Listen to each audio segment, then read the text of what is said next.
Dozens of people, read thousands of pages of books, watched a number of documentaries, and still get new information every week. What you'll be hearing in this presentation is a very compact version of what's taking me literally 27, 28 years to learn. 2016, things will start to get bad. Abrupt climate change, the rising ocean. Now what NASA is calling the 10th planet is not the 10th planet we're concerned about. It's the 10th planet that's referred to. I interact with people involved with law enforcement, including the FBI. I was working on a project with a couple of FBI agents, and we're having lunch one day, and we'd gotten to know each other a little bit. And I thought, well, I'll ask this guy the question, what happened with John Kennedy when he was shot? Now, the man I was asking this was not just a run-of-the-mill FBI agent. He was a supervisory level FBI agent. Within a few years of retirement, he's now retired. And I kind of put him in a box because if he told everything he knew, he was jeopardizing his career and his pension. But if he said, John, the Warren report was exactly accurate, then I would know that he was a nutcase, because nobody believes the Warren report. So here was his answer. It was a very creative answer. This is from a supervisory level FBI agent regarding the Kennedy assassination. His answer was 2 words: creative forensics. Now, that let me know that he knew. What every person who's looked at it carefully knows is that the Kennedy assassination was not what we've been told it is. A couple of personal things when it comes to secrets and how military intelligence knows about things before they happen. First week of May, 1967. I'm 19 years old. I'm in a military intelligence school, and I got assigned for a Sunday morning, what they call a dining room orderly. My assignment was to be in the officers' mess where they serve breakfast on Sunday morning, stand at parade rest, and whatever the colonels and the majors wanted, if they wanted coffee, I go get it. If they wanted toast, I go get it. Stand there at parade rest, eyes straight ahead, and just wait on the officers.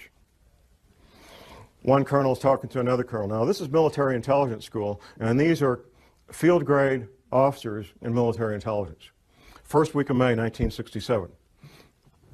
One colonel says to the other colonel, you know, those Golan Heights are going to break loose any day now. First week of May, 1967. What happened 4 weeks later? The Six-Day War. Yeah, they knew. They knew. Fast forward just a few months, September 1967. Now, I see some folks in here old enough to remember the Tet Offensive of 1968 in Vietnam, end of January 1968, which took place only 2 months after General Westmoreland gave his famous light at the end of the tunnel speech to a joint session of Congress, December 1967, where General Westmoreland told the joint session of Congress that Viet Cong were defeated on the battlefield, can no longer mount a credible offensive. I get to Vietnam in 1967 in September. By the end of September, I knew about the Tet Offensive at the end of January 1968. 4 months before it happened, 5 months before it happened. I knew about it, and I was getting ready for it. Everybody else found out the last week of January 1968. You better betcha, the people in military intelligence, they know about things before they happen. I know about things before they happen, even now, because I've maintained my contacts inside military intelligence. What you're going to learn today is known by the major world governments. I doubt the president of Zimbabwe knows what we're going to talk about, but the heads of England, Canada, United States, Russia, China, they all know, and they're making preparations. The Vatican knows, and I have some local connections there that I know about the Vatican and what they're doing. The Fortune 100 companies, they're getting ready and being prepared. My first-hand awareness began in year 2000. 2 different men, friends of mine, they were both researchers. They approached me and they said, John, there's this thing that's going to happen. We're not sure about the date, but it's going to happen. When it does, there's going to be abrupt climate change. There's going to be 200-mile-an-hour winds. The growing threat of climate change could define the contours of this century more dramatically than any other. But I knew these men well enough that I trusted what they told me, and I went to a confidential source and I said, check this out. I need to find out if this is true.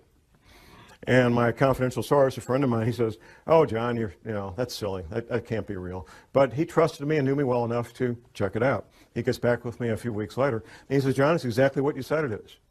It's coming, it's going to hit us, it's going to hit us hard. And there's going to be 200-mile-an-hour winds. And there's going to be massive tidal waves and earthquakes and all the rest of all the things that you said. That was in the summer of 2000. And what should give us hope that this is a turning point? That this is the moment we finally determined we would save our planet?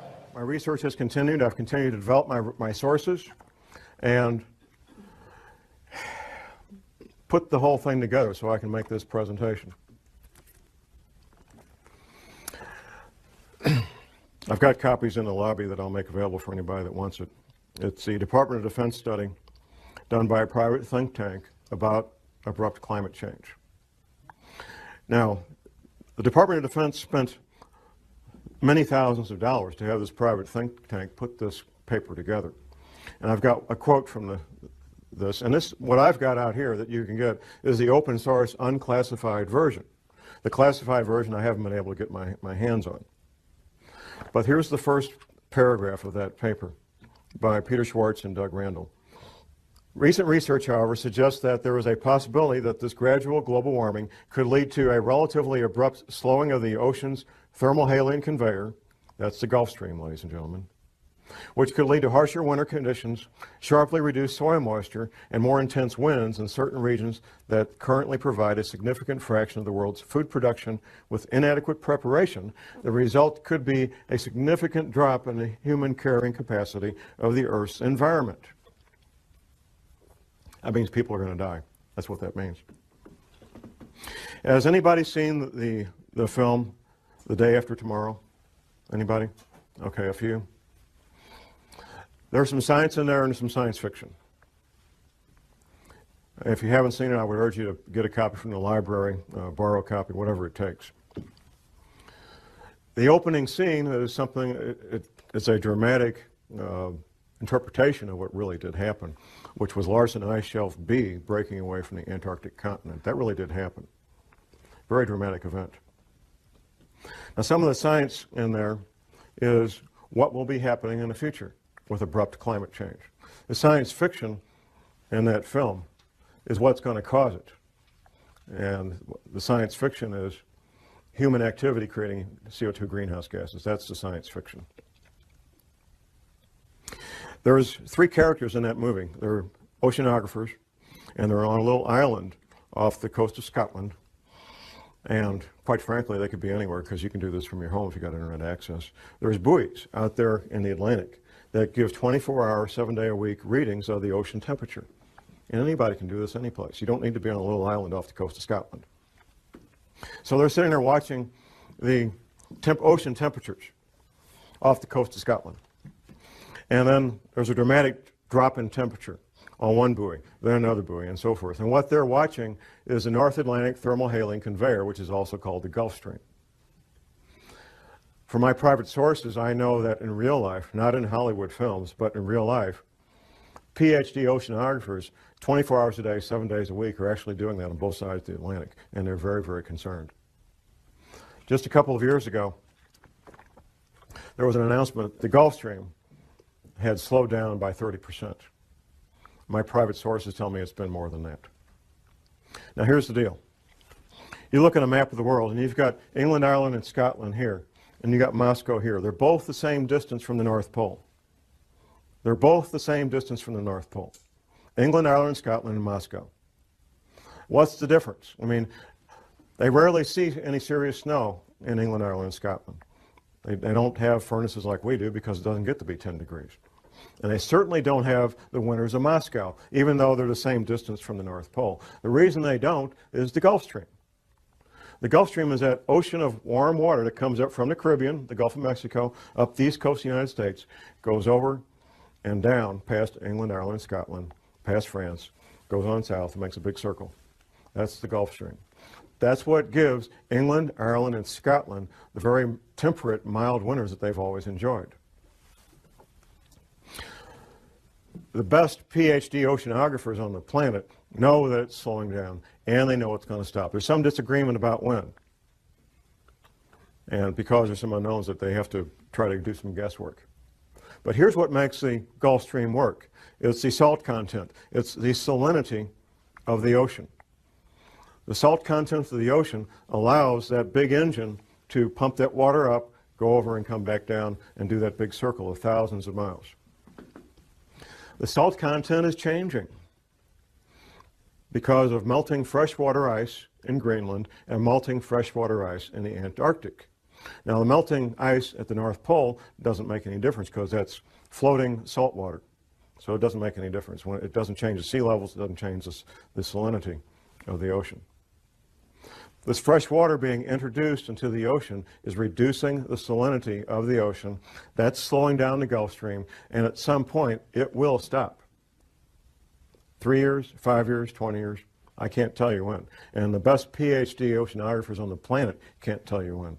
They can tell you it's about to happen, though. As I started tracking this matter of abrupt climate change and rising ocean levels, I incorporated into casual conversations with people I knew and came in contact with. I was having lunch one day with a friend of mine. This friend is a veteran of the U.S. Navy Submarine Corps.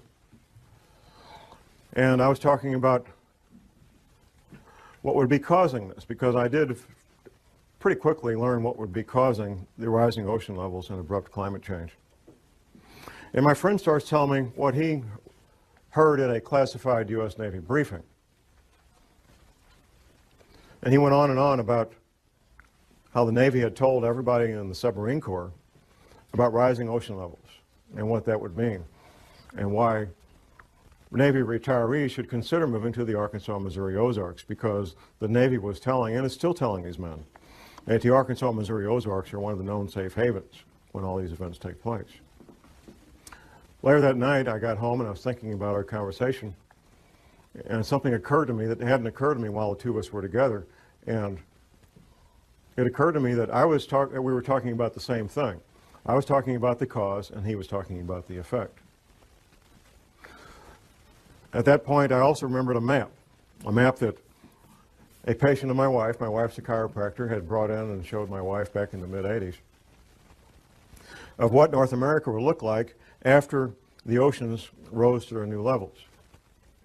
Now, at the time, I thought this lady needs a tinfoil hat real bad. That's the only thing I could think of. It was a beautiful full-color map done by a psychic. But I always remembered the map. I have a very good memory about things that I choose to remember. And I thought about this map, and I called my friend on the phone, and I said, I got this map. I want to send it a copy of it. I got a little copy I found on the internet, 4 by 4 inches. So I sent it to him by email.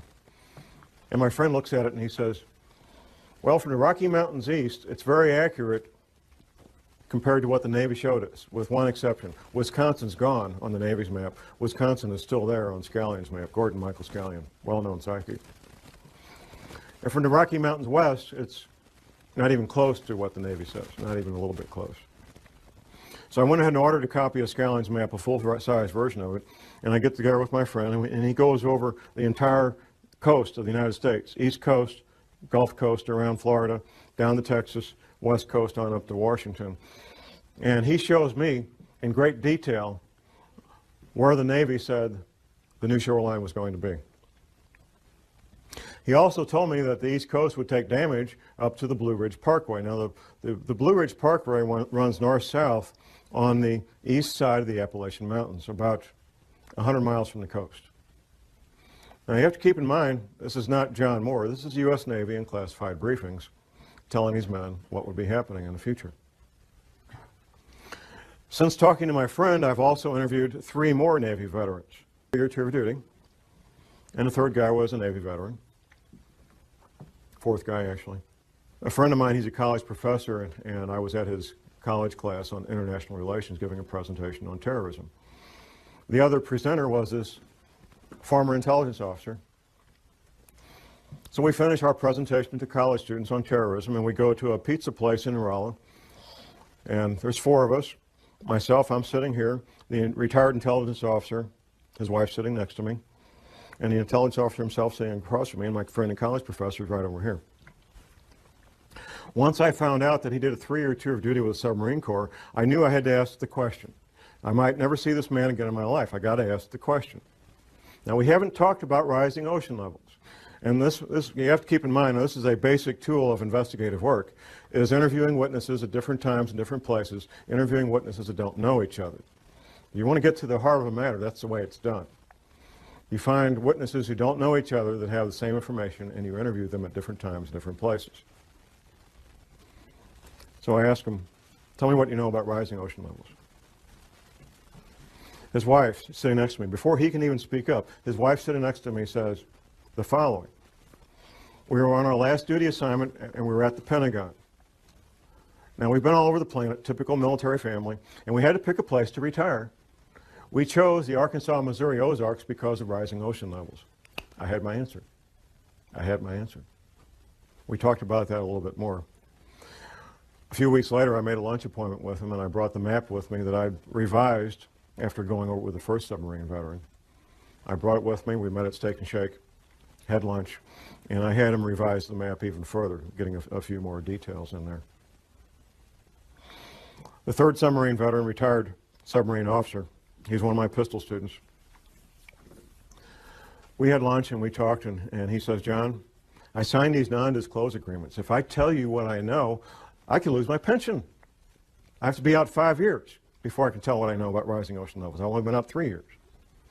I said, well, can you blink your eyes once for yes and twice for no? Then you won't be talking. He says, yeah, I can do that. The retired submarine officer verified what the other two submarine veterans had told me earlier. Word for word, detail for detail. And he also, this is the third man who had chosen the Arkansas, Missouri Ozarks for his retirement home. The Prophecy Club, a Christian group out of Topeka, Kansas, they sent me on a nationwide speaking tour in 2005 on this topic. And I'm up in Detroit speaking on this. On one of the breaks, I have a man walk up and introduce himself to me. He says, John, I'm in the insurance industry.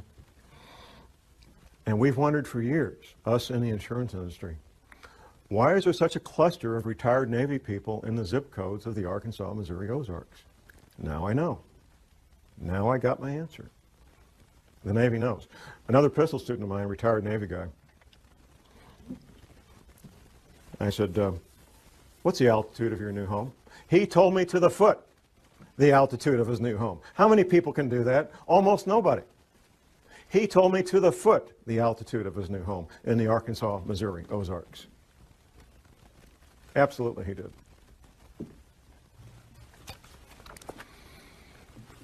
How many planets are there in our solar system? 9? Okay. NASA. Never a straight answer. NASA. July 29th, 2005, announced the finding of the 10th planet, named Xena. Do a Google search. They did. Don't take my word for it. NASA announced the finding of the 10th planet, named Xena, 29th of July, 2005. Parade magazine and the Sunday newspaper. It was the front cover of the January 15th, 2006 edition. A friend of mine, I started telling him about these matters in 2004. After the NASA press announcement in July of 2005, he calls me up and he says, John, you're not crazy. There really is a 10th planet. NASA said so. I said, thank you very much. There has to be a cause. And this is something, quite frankly, we don't need to address it, but we will address it. The cause is the 10th planet. Now, what NASA is calling the 10th planet is not the 10th planet we're concerned about. It's the 10th planet that's referred to in the Bible, also called wormwood. The closer you are to the current equator, whatever that might be, the better off you are when these things happen, if there's a pole shift, because your climate's not going to change all that much. If you're in Miami, Florida, and we have a 20-degree pole shift, you're not going to end up with a really, really bad winter. You're going to have a mild winter. But if you're in Maine, and you got a 20-degree pole shift, you could end up with the weather of Siberia, real easy. And when this 10th planet comes through our solar system every 3,600 years, it just causes severe problems on our planet.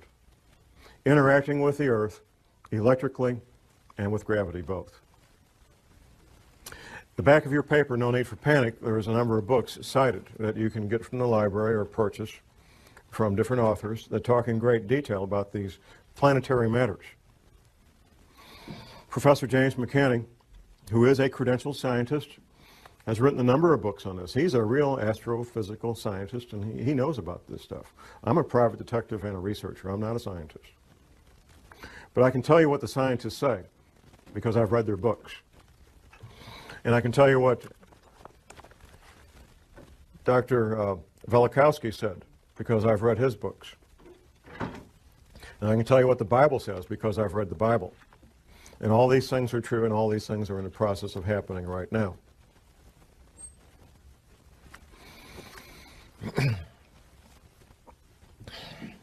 It took me a while to figure this out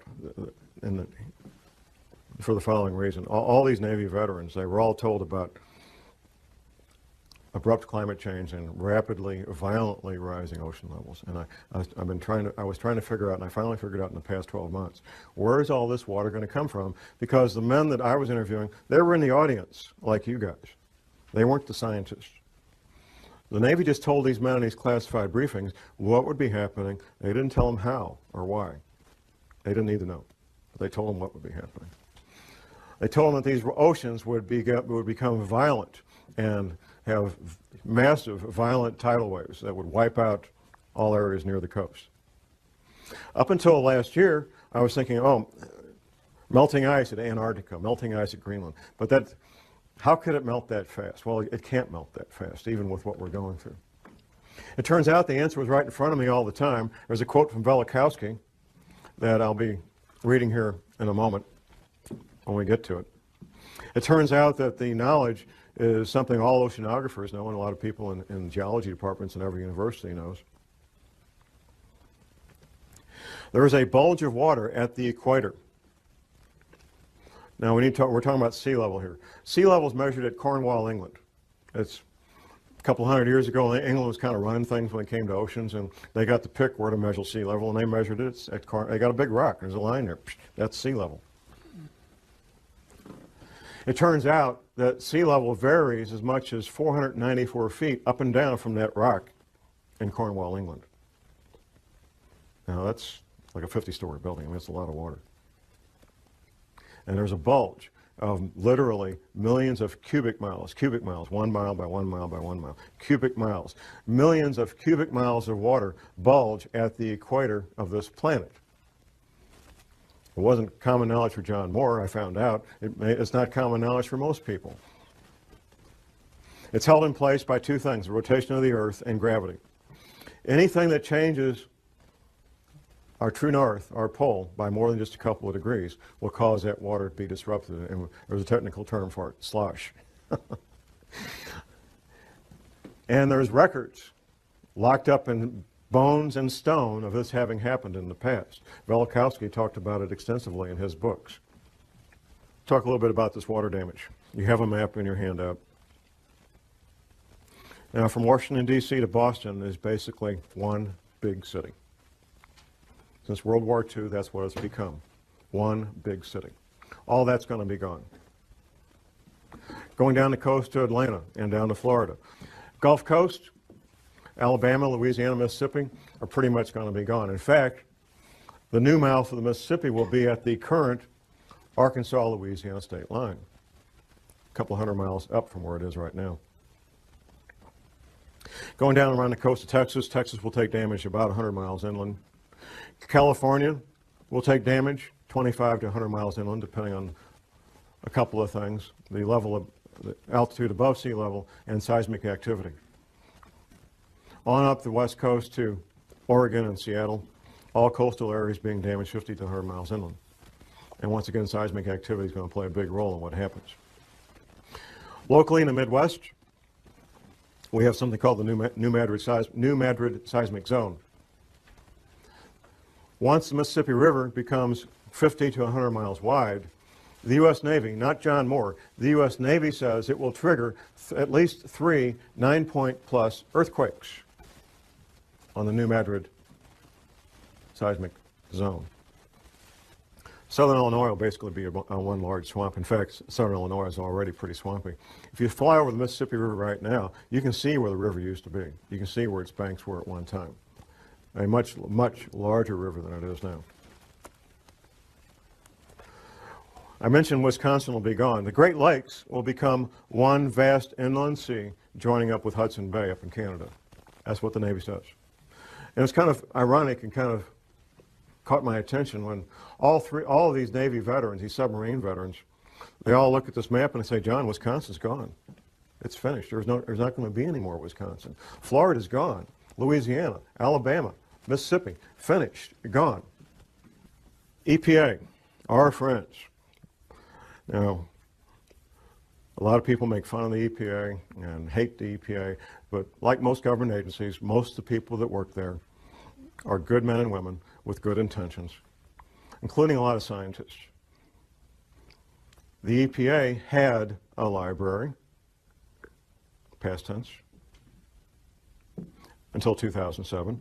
The library containing the largest collection of cross-referenced, important term, cross-referenced articles and manuscripts on man-made compounds and biological agents in the English language. In 2007, it was closed. The EPA library was closed, and it was a number of different locations around the country, closed to even EPA scientists could not access it. Anybody see Al Gore's film, An Inconvenient Truth? Okay, once again, I encourage people to watch this movie. There's some science in there, some science fiction. The science is about what will happen in the future, abrupt climate change and rising ocean levels.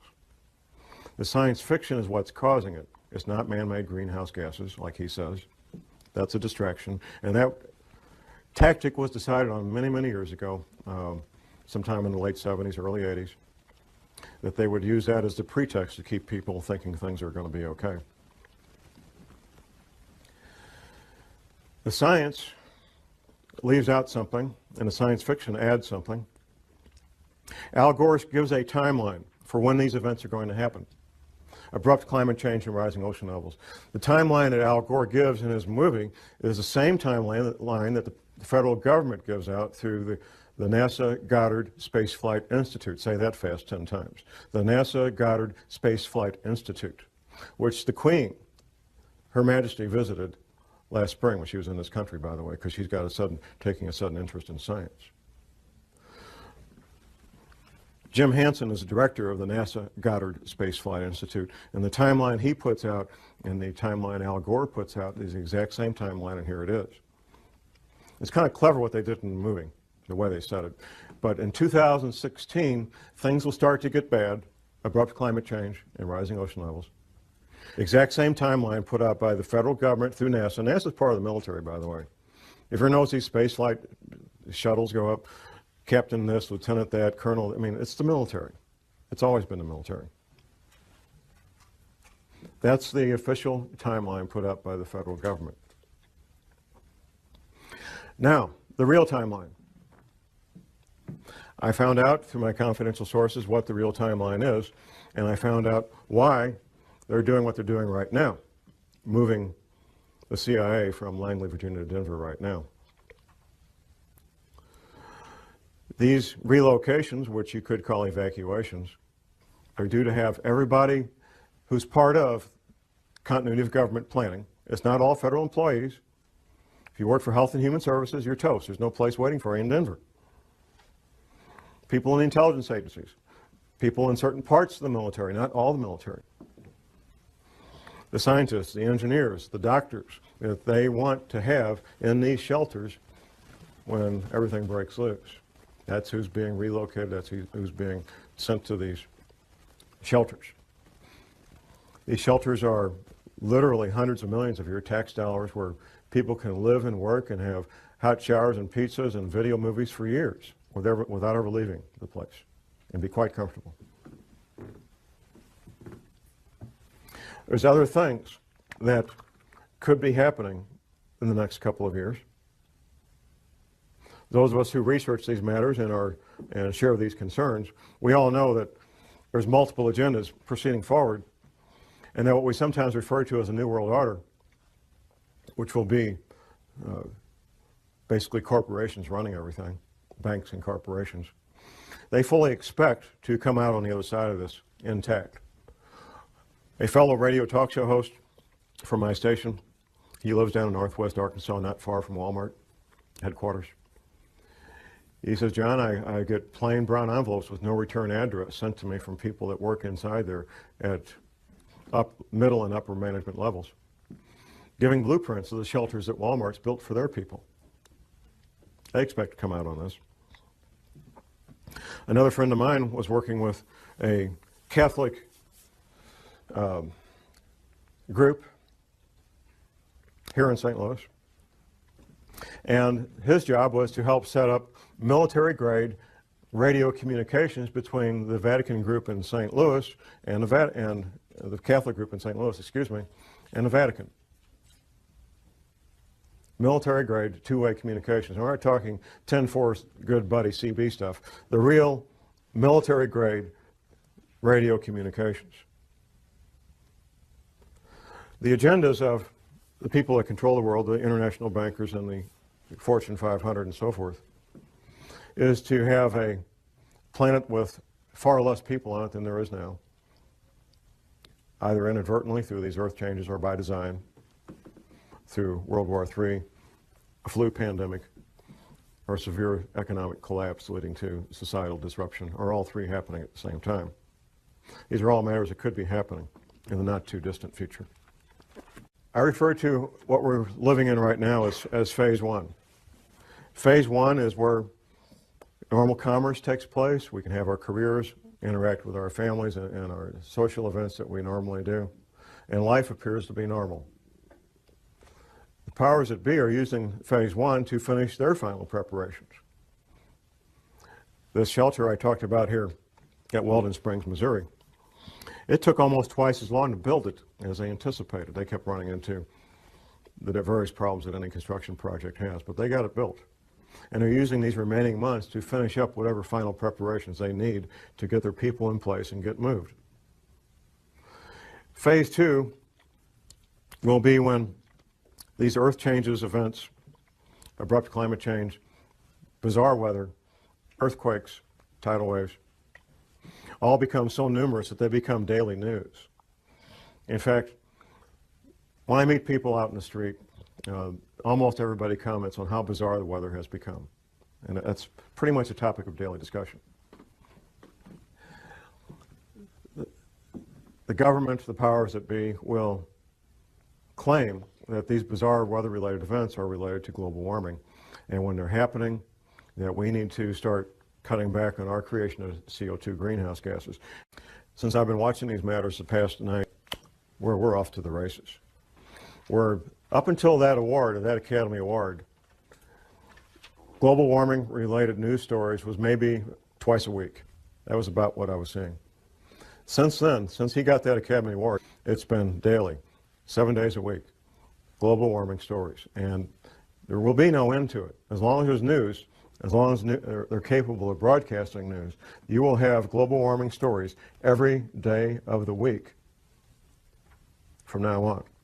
As these events become more severe, you're going to hear more and more men with lab coats from NASA talking about global warming being caused by human activity, and that it will be better and everything's going to be okay, so you can go back to your baseball games and go back to work Monday morning. Things are going to be fine. That's phase two. Phase three will be a relatively short period of time. It may be a matter of a few days, maybe a week. It won't be long. At some point, people will realize that things are very strange and very dangerous, and they'll start doing things they normally wouldn't do. Say, for example, you're a professional, self-employed, or you have several people working for you. Half the people in this country work for small businesses. Many of the owners of those businesses are financially well off that they could lock the door and never go back. They love what they do, and that's why they go to work every day. I've heard a number of people tell me, they say, John, the government doesn't want to create panic. That's why they're concealing this. No, the government's not concerned about panic. What the government's concerned about is business owners making very rational, very logical decisions that I'm locking the door and I'm out of here. No panic whatsoever. That's what they're fearful of, because that would shut down the economy if enough of them did it. They want to keep these people in the dark as long as possible. Most men, and it's mostly men because of the nature of the work they do, some women, who know about what we're talking about today just simply go about their lives and keep quiet about it. They're not public speakers. They take care of their family, they take care of themselves, and the rest of you are on your own. What I bring to the table is public knowledge of what's a very well-kept secret. Phase 4 will be the end of the world as we know it. Once these oceans come up, the infrastructure that supports normal human activity will be wiped out. Take, for example, shipping, ocean-going ships. The bulky, heavy products of the world, whether it's grain or petroleum products or coal or lumber, is all moved by ship. Ships that go in and out of seaports. When a seaports are underwater, all that stops. It's finished. It's over. That's just one small example of what we're looking at in the future. The housing where 100 million people live will be damaged and or destroyed. The potable water that these people rely on will no longer be potable. The food that they rely on to eat will no longer be available. It will not be a pretty picture. Martial law will be instituted probably before that, which brings to mind these other scenarios I mentioned. Economic collapse leading to social disruption, for example. If things get bad, and there's what appears to be a need for martial law related to rioting in the streets over economic collapse, people don't have jobs, can't buy food, people will probably go along with martial law under those conditions because it would appear to be the right thing to do. It would look like a way to get things back to normal. So people will go along with martial law under those conditions. If, however, martial law is instituted because these oceans are coming, nobody's going to pay attention to that. They're going to get out of Dodge. They're going to get out of Dodge. They're going to be gone. And martial law or no martial law, they're going to be gone. If martial law is instituted and there's a lockdown before that, then they'll have a better chance of maintaining martial law. I've lived under martial law for a year in Vietnam. What are you looking at? You're looking at curfews. The curfew could be from 10 o'clock at night to 6 a.m. The curfew could be 24 hours a day. Restrictions of sales of firearms, ammunition, and alcohol. Rationing of fuel, rationing of food, potable water rationing, possibly rationing of electricity. We've seen that in Iraq a lot, depending on what's going on.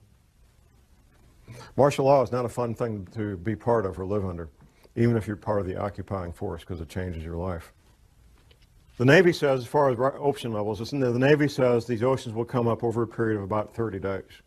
Once these events get in motion, these water levels, these oceans, these tsunamis, tidal waves will take place over a period of about 1 month.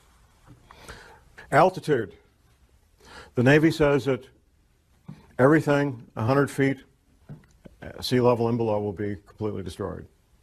The Navy says everything at 400 feet and below is at risk of being damaged and or destroyed. But there's more to this. There's how close you are to densely populated areas. Now, the Appalachian Mountains, for example, in North Carolina and so forth, would be highly desirable places to be if it wasn't for being so close to literally tens of million people who are going to be hungry and without potable water and without electricity. That's what makes those areas undesirable, even though they will be safe in terms of geology and rising ocean levels. There was a question about money and keeping money and so forth. The American dollar is in severe crisis and is at risk of no longer being the reserve currency of choice for the countries and the major banks of the world. Dollars, if you call dollars money, you would be well advised to maybe be looking at something else for money to store up value for future use, possibly gold coins, possibly silver coins, to store up a lot of value in a compact area, compact space. Before, however, I would get gold coins or silver coins, I think I would look at other aspects of preparedness, and that's why I want to focus on the final part of this presentation is preparedness. So let's look at the stepping stones, the building blocks of preparedness. First of all, and most important, is spiritual preparedness. I'm not ashamed to admit that I am a born-again, Bible-believing Christian. I know from interviewing and studying what happened in World War II that our American POWs who were incarcerated in POW camps in World War II, our American POWs who had strong spiritual beliefs, were far more likely to survive what went on in these POW camps than those who did not. Eating the same food, having the same medical attention, doing the same work, wearing the same clothes, living in the same buildings. Those who had a strong spiritual foundation were far more likely to survive those conditions. We know that for a fact. It's not my job to tell you what your spiritual beliefs should be. My job is to tell you need to have strong spiritual beliefs, whatever that might be for you. Next comes skills. And there's a lot of skills I'm going to advocate. I'm going to look at my list here so I don't miss any of my list of skills. And I'm going to come back and read you what Dr. Velikowski wrote about what might happen. The skills of a farmer, a gardener. You will be growing your own food. The skills of a paramedic. Now we get so used to, if somebody gets injured, we dial 911, and in a few minutes there's a wonderful shiny ambulance with these highly trained technicians. They got all the stuff they need to save life. In a future where things no longer work like we're used to, you're going to be your own paramedic, or you're going to sit there and watch your loved one bleed to death from a chainsaw accident or whatever it might be. An EMT course is one semester at your local junior college. You don't need to worry about passing a test unless you intend to be a paramedic or an EMT. You don't need to worry about taking a test at all. You want to learn the skills, and you want to get a kit equal to your skill level. Now, the paramedic training is three more semesters of college on top of that first one, and then you'll have a skill level almost equal to a medical doctor when it comes to emergency medical treatment. The skills of a ham radio operator. Now, I've been in places, I've been in combat, and I know what it's like not to know what's going on. Being able to instantly and effectively communicate with your friends and loved ones, and we found this out during Hurricane Katrina, two-way radio communication that you control could mean the difference between life and death. In Hurricane Katrina, it was a matter of life and death for many people. The ability to communicate with their loved ones, let them know they were okay, ask for help, or be able to give help. The skills of a backpacker, being able to carry everything you need on your back, your shelter, your clothing, your hygiene needs. Being able to clean yourself out in the field, prepare food out in the field, and do so in a manner that doesn't make you sick. Being able to take water out of a stream and filter it so you can drink it without getting sick. All the things that a backpacker knows, the skills of a soldier. In a severe crisis, like Hurricane Katrina, for example, you're your own cop, you're your own soldier, or nobody's protected. That's what it comes down to. You become your own soldier, you become your own police officer, and you protect your loved ones because of these skills that you learn. Animal husbandry. In a severe long-term crisis, having goats and sheep and chickens and ducks and rabbits can mean the difference between a fairly good and healthy diet and one that's terribly lacking in protein. It's extremely difficult to get the protein you need from an all-vegetable diet. Extremely difficult. The skills of a carpenter, of an electrician, of a plumber. Things that we may call up a professional to do now, you will be on your own to make these repairs. The skills of an automobile mechanic.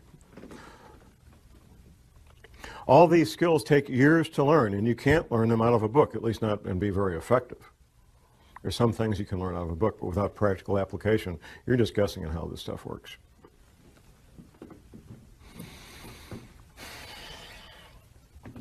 Where do you live? I've had a number of questions during our breaks about where safe areas are. The Arkansas, Missouri, and Ozarks are one of the known safe havens. That's basically the bottom third of Missouri, not counting the Boot Heel, and the top third of Arkansas, not counting northeast Arkansas. That flat area where they grow rice. That's not considered part of the Ozarks. It has altitude. It's well above sea level, averaging 800 to 1,000 feet above sea level, some places a little lower, some places a little higher. A moderate winter, at least for the time being. I hope that continues. Good growing season as a consequence of that. Plenty of water, no shortage of water at all. And distance between where you will be and major metropolitan areas. The two largest metropolitan areas being being St. Louis and Kansas City. A friend of mine, one of the submarine veterans, lives in Mountain Home, Arkansas, very near the Missouri border. He says, John, we have all these people from Chicago moving down here. All these Chicago cops. Maybe they know something, huh? If you're choosing a place to live and thrive during a severe long-term crisis in the Ozarks, you may think, well, myself and my spouse, we can do this. Then I remind people who are considering that of the number 168. 168 hours in a week, and in a severe long-term crisis, somebody's going to have to be awake 168 hours a week.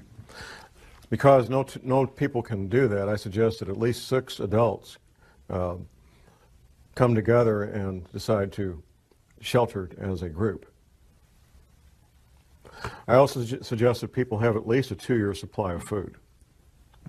Professor McCanney, in one of his books, his 60-page pamphlet about surviving Planet X, he mentions the possible future need, to establish a new calendar.